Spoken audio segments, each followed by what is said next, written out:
Yeah, it is what it is. BX Pictures once again kwenye VD Media, na leo kwenye kipindi chako cha Zaleka Revolution tunakuletea ni msanii ambaye najua wengi wenu mnamfahamu, na ni msanii nguli hapa kwetu Kempu. Kwa hiyo hakuna mambo mengi, ila kama ni mara yako kwanza kupita kwenye channel ya VD Media, na kuomba usubscribe, ulike na ushare interview hii na ndugu jamaa na marafiki. Kwa hiyo leo guys, nipo na Paranza the rapper au Paranza the hip hop artist. Inakuwaje ndugu yako? Barida kabisa. Salama? Fresh kabisa. Yeah, asante sana. Kwanza nashukuru kwa kukubali wito wetu kaka. Pamoja sana. Yeah, asante. Yeah, first of all kwanza ningependa ujiintroduce kwa watu kwa kifupi tu, ili watu wapate kufahamu na kukuelewa kwamba wanamtazama nani hapa. Kwa kifupi wanamtazama mwana hip hop na pia ni rapper. So kuwa mwana hip hop na kuwa rapper ni vitu viwili tofauti sometimes. Okay. Yeah, so mimi ni mwana hip hop MC, mimi ni MC, kuna MC na kuna rapper. So mimi ni MC na ni rapper pia. Licha ya kwamba mara nyingi sasa kwa sasa mimi najikinza sana kwenye MC. Okay. Yeah, so najua kwa kifupi ni hayo. Wajanja wanafahamu MC ni nini, wanaelewa. Yeah, ila tungeomba kwanza kwako wewe binafsi kwanza ujaribu kwanza kututofautisha hayo mambo hapo, MC, rapper na mwana hip hop.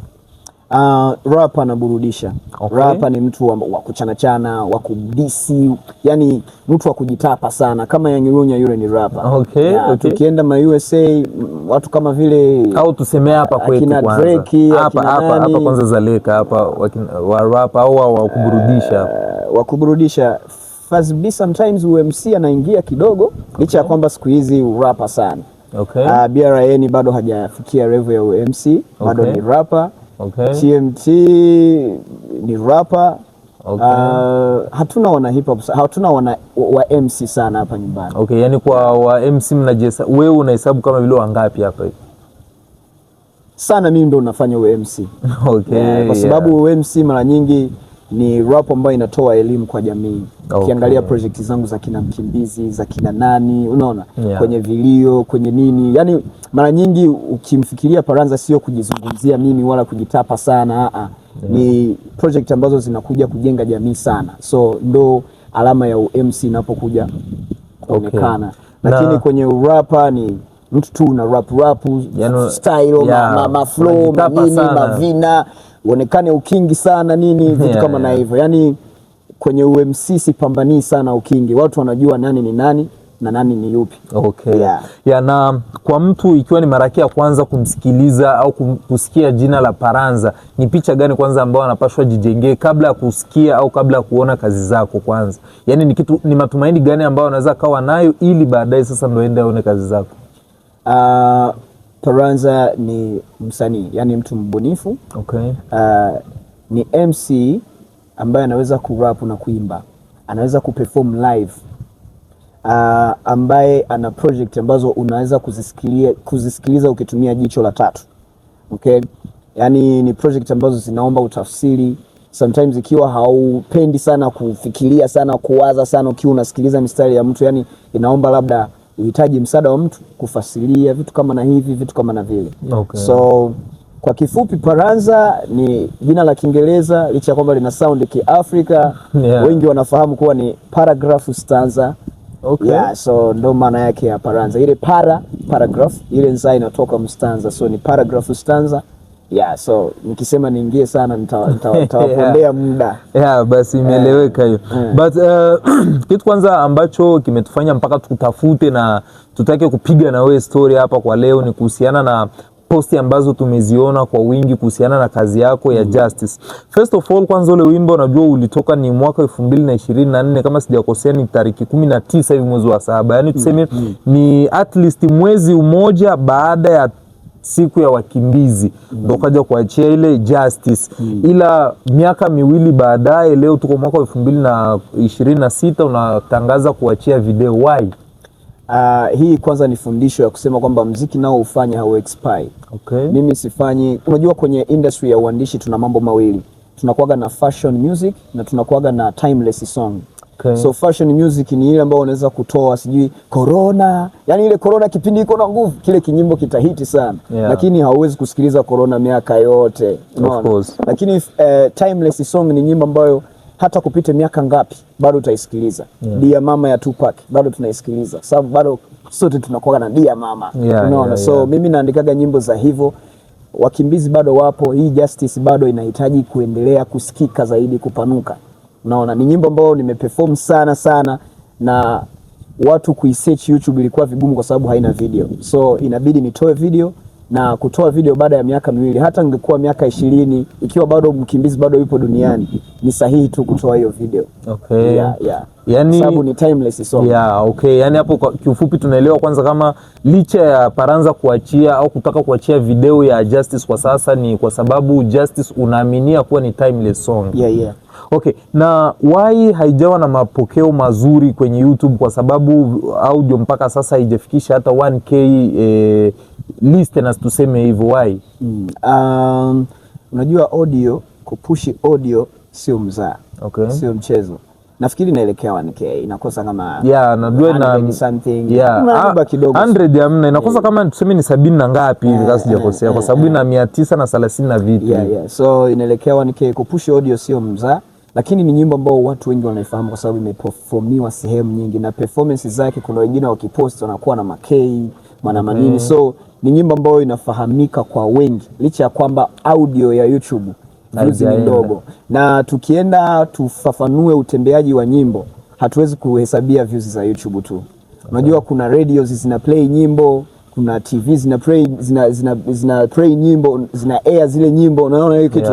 So kutambaa kwa wimbo inatokana wewe uliupush kwenye engo gani haswa. Mimi niliupush ku YouTube, mwenyewe nataka naenda ka view, na haswa sana nikajikinza kuperform. Na umeperformiwa sehemu nyingi tofauti. So ni wimbo ambao umeenda mbali sana. Na mpaka umefikia kuandika wimbo wa Justice, inspiration ilikuwa ipi mpaka ufikie kuandika wimbo wenye wenye sema message kali au nzuri kama ile pale ya kwenye ambayo tunaipata kwenye wimbo wa Justice? Inspiration ya kwanza kabisa ilitokana na wimbo wangu wa Mkimbizi part 1, part 2, part 3 ambao I hope nitaishia ku part 5. Na hizi nyimbo ndo zenyewe zilinisababisha nikawa invited au nikaruhusiwa kuperform kwenye World Refugee Day ya 2024. So nilipo perform pale, performance yangu kawa kali na baada ya kuwa kali wakubwa wa pale wakasema huyu jamaa. Ilikuwa sehemu gani hiyo? Ilikuwa hapa kambini. 2024. Baada wakasema wakubwa fulani wakasema huyu jamaa inabidi aje perform kwenye Human Rights Day. Yani ile siku ya haki za ukimbizi duniani. Ndo akaniambia huyu jamaa inabidi aje perform. Sasa mimi baada ya kuwa niko na perform zile nyimbo za Mkimbizi part 1, part 3, part 2, part 3 mkiswahili, kabidi sasa nitayarishe nyimbo ya Kiingereza ambayo inanukuu au inagusia mapointi, yani sio kwamba inachukua pointi zote, lakini inachukua zile pointi muhimu kutoka kwenye zile project zangu za Kiswahili. So nikakusanya kiaina, nikafanya hivyo. Lakini inspiration kubwa, mtu ambaye alikuja kuni-inspire kani approach alikuwa leader Mama Goretti. Ambayo kwa muda huo alikuwa anasimamia marida wote. Yani World Refugee Day ikiwa kuna leader ambao anarepresent, anaenda kuongea neno akirepresent marida wote, alikuwa ni yeye. So yeye ndo akaniambia compose hii nyimbo, utakuja perform kwenye hii siku. Watu walifurahi sana na performance yako. Basi na mimi nikafanya hivyo, nikacompose ile nyimbo na nikahakikisha kweli na deliver kitu ambacho nataka watu ambao hawajui experience ya wakimbizi na kuaje waweze kuijua, hata wakimbizi wenyewe wagusike, unaona, stuff like that. Na ilikupatia ugumu gani kwa kuandaa wimbo kama huu? Ugumu haswa kwenye production. Kwenye production ilikuwa na challenge ya KP. Shout out to KP. KP amekuwa producer wangu kwa muda mrefu sana. Siku ya World Refugee Day nigusie kidogo, ni baada ya performance Tusea alini approach mwanzilishi wa Salama Africa, ambaye tayari na yeye yupo USA. Shout out to you as well. Alini approach akanipongeza kwa performance kali sana, akaniahidi audio for free. So niende kurekodi kwa Salama Africa. So baada ya kuwa in touch na KP na ni ratiba zake zikawa hazipatani na zangu, so hiyo ilikuwa challenge. Ikabidi nitumike na Junior na nikaenda kurekodia mbali na nyumbani Doha. So hiyo ndo naweza kuzungumzia kama challenge, lakini bado mambo yaliwezekana. Lakini ulienjoy kwa kuandaa project kama hiyo ya Justice? Sana. Okay. Sana. Okay, na baada ya kuachia video ya wimbo wa Justice, je, tutegemee zingine project kama hizi za Justice au tutegemee project zingine zipi? Kuna Mkimbizi Part 4 inakuja, okay. Part 5 inakuja, na kuna project nyingi ambazo nitatoa huko mbele. Mna nyimbo nyingi ambazo niko nazo za kutoa, nasubiria tu muda maalum nitoe. So kuna mambo mengi, kuna surprises nyingi. Hapa punde nimeachia EP. So kuna EP ambayo bado watu wana stream, raw model. So kuna vitu vingi ambavyo navitayarisha. Baada ya muda nakuwa naangalia sema hii miezi 3-4 nifanye mambo ya performances, hii miezi kadhaa niachie manyimbo, hii miezi kadhaa niangalie video niachie. So nakuwa natamba na engo nyingi tofauti. Hii mwezi niende kuma radios, kuma TVs ya Malawi, vitu kama na hivyo. So ni set ya vitu vingi sana. So nakuwa naangalia zamu ya kufanya hiki, zamu ya kufanya kile. Nafikiri watu ambao wananifahamu wanaelewa ninachokizungumzia na wamekuwa kikishuhudia nikikifanya. Of course. Na point nyingine ambayo tungependa kuiongelea au kusikia kwanza kwa Paranza ni kuhusiana na sanaa ya hapa nyumbani Dzaleka. Wewe kama vile Paranza ambaye unajiita MC, unaizungumziaje sanaa ya hip hop na industry nzima ya muziki hapa kambini Dzaleka? Sanaa ya hip hop ni sanaa ambayo ina mchango mkubwa sana. Hip hop, Jemila mwenyewe ametokea kwenye hip hop. Jeidala ametokea kwenye hip hop. Na nikizungumzia Jeidala sitaki kujichonganisha na wasanii wenzangu ambao ni wabanapua. Jeidala ni mwandishi mkali kwenye wabanapua wote. Ni mtu ambao unaweza kunukuu mstari ukasema huu mstari jamaa alitumia akili. Kwa mfano, sijui pochi imeota kitambi. Imetoka kwenye mkataba hiyo. Sijui nini. Upepo nitauzima kibiriti. Maneno kama hayo, hawa watu ambao wanaimba wengine hayapo. So Jeidala ametoka kwenye hip hop. Hip hop imetengeneza watu kama kina Jeidala, kina Jemila. Unaona, Jemila alikuwa na freestyle naye kwenye studio sometimes. Na tukizungumzia mchango wa hip hop, hiyo tunaweza kutoa mfano kama hao. Yani hayo ni mazao ya hip hop. Jemila, Jeidala. Na ukizungumzia hip hop zaidi, mimi ni hip hop, unajua wengi wanafahamu nishafanya mangapi kwenye hii industry, tofauti na yale ambao nishafanya kuandaa sherehe nje ya kambi mara 2 nini na kuinvite watu kutoka nyumbani. Tuzungumzie Tumaini Festival. Tumaini Festival mwanzilishi ni mwana hip hop. Menese ni mwana hip hop. So watu inabidi waithamini hip hop, sio muziki wa kihuni. Ina mchango mkubwa sana kwenye hii tasnia ya nyumbani. So kiufupi, hip hop sio muziki wa uhuni, licha ya kwamba tunawakosa sana ma MC. Madogo zangu wengi, watu marapa wengi wanajikinza sana kwenye urapa sana. Yani kwenye UMC hawaingii. So hiyo ndio kitu ambacho naona bado tukipatie tu muda. Jinsi nakizungumzia hivi wanasikia. Wataelewa sio mpaka nitafute DC na jamaa fulani ndo nionekane mkubwa. Andika story fulani ambayo itawagusa jamii, itajenga jamii, watu watajifunza, ndo UMC huo. Kama kina Nasi USA, akina Fid Q, akina Stamina, akina Roma, unaona, akina Nicki Mbishi, akina Azma, akina nani wengi. Ukiacha kwanza kuwataja hao, kwanza hapa kwanza nyumbani kwetu hapa Dzaleka hapa, ni marapa gani ambao ukikaa ukiwasikiliza unasema ndani ya huyu hapa kuna kitu? Kwenye urapa pia kuna kitu, licha ya kwamba hakuna ma MC kivile. Kama vile wakina rapa gani kwanza hapa nyumbani? Kwenye urapa tunaweza kuzungumzia Faz B, BRN, Cyborg simsikii tena. Na Cyborg sio mtu wa kupush nyimbo sana YouTube. Nafikiri hata kwa YouTube yake siwezi pata hata nyimbo 5 au 6. So kumkompea na mtu ambaye ashaachia EP ni vitu ambavyo havieleweki. TMT ni mkali pia kwenye rap, freestyle sometimes akijituma ni hivyo tena. Nani mwingine tena? Kuna mwalimu wangu ambao sijamzungumzia. Suni anakuja. Nani huyo? Anarudia kwenye game. Kwenye EP yangu yumo, nilimshirikisha nyimbo 4. Anaitwa Ice Rock. Kwenye EP yangu ukisikiliza mle ndani kuna mtu ambaye anaitwa Ice Rock. Anasikika mara 4. Na yeye anataka kurudia kwenye game hivi soon. So mambo kama na hayo. Marapa wapo wengi na wengine ikiwa sijawataja maana yake hawako that active. tukielekea ukingoni kwanza na mwingine Trophy STK the Trophy. Yeah. Na jamaa licha kwamba na yeye kwenye YouTube sidhani kwamba ana numbers za nyimbo za kutosha. Ana ngoma moja kama sijakosea kwenye YouTube channel yake. Hiyo tena ni diss track. Hiyo ya hivyo hatuwezi kusema kwamba huyu jamaa yuko anatumika rapping sana kivile, anajituma na juhudi sana. Labda sometimes unakuta anafanya tu kwa sababu wengine wanafanya, au anafanya kwa kujifananisha na wengine sana. Okay. So inabidi wajitume, wawe na nyimbo za kutosha. Watu wawe wanasikiliza full package. Okay.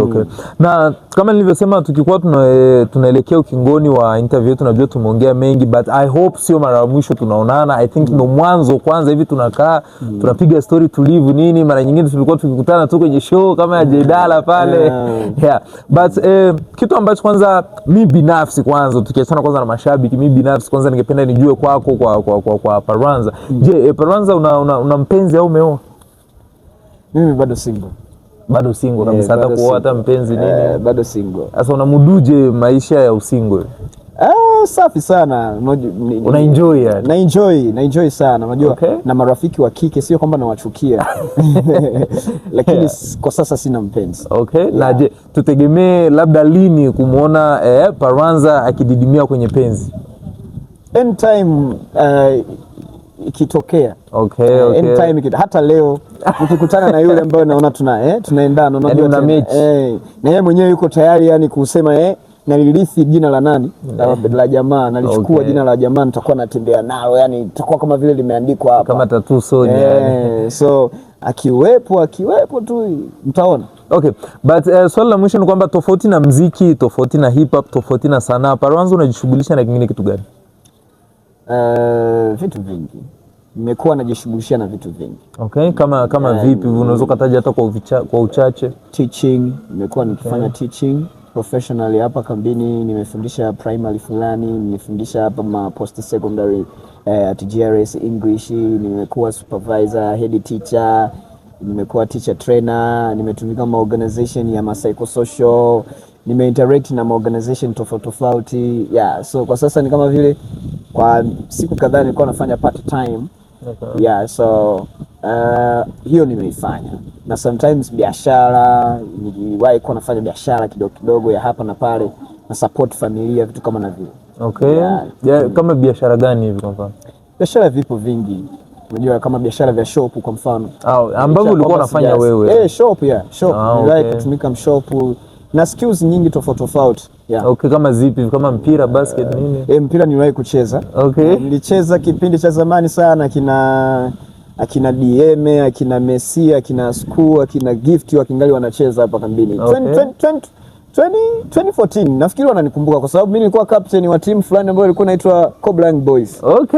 So kuna wakati tulikuwa tunafanya friendly games. Talent inakuja kukutana na sisi, Gift analeta timu yake, Kawale inakuja tunakutana na maligi ya Plan Malawi nini. Mimi kama captain nafikiri Gift ananikumbuka na wengi wao wananikumbuka. So nimewahi kucheza mpira nikaacha 2016. 2016 hivyo ndo niliacha. So mpira.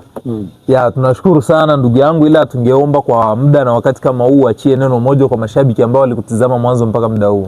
Nawashukuru sana kwa muda wenu.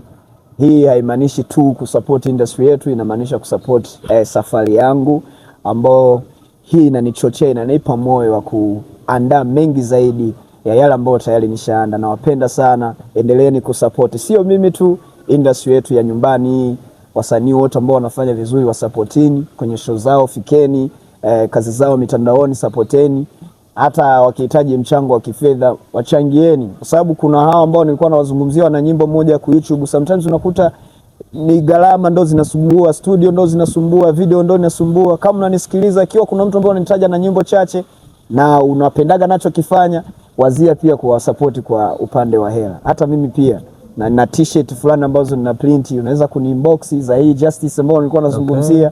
Na ni inbox unasema bana, kuna 40,000 nahitaji t-shirt fulani, na hii nahitaji t-shirt fulani, na kufanyia t-shirt na kufikia kwa wakati. Hiyo pesa sio kwamba ndo inaendana na t-shirt yenyewe. Unaweza hata kutoa 100,000, 500,000 kwa t-shirt moja. Ni moyo tu wa kusema kwamba ni mbinu tu ya kusupport mshikaji wenu. hata wasanii wengi wanasapotiwa kivyo, kina Jay-Z wote wadani walizie chini kuuzisha makofia, t-shirt nini na nini vitu kama na hivyo. Unaweza kuniambia bana niprintie hiki kitu kiweko logo yako au wimbo wako fulani ambao naupenda hivi na hivi, afu nanipatia mkwanja na kufanyizia, na kuna bakia kama mkwanja fulani kakufanya nini, kakuniingiza studio. Hivyo ndio gisa ambavyo tuna support industry ya nyumbani. Asanteni sana. Yeah, asante sana guys. Tunashukuru kwa wote ambao walitizama kuanzia mwanzo mpaka sasa. Hapa ndugu yako Biax Pictures kwenye VD Media. See you.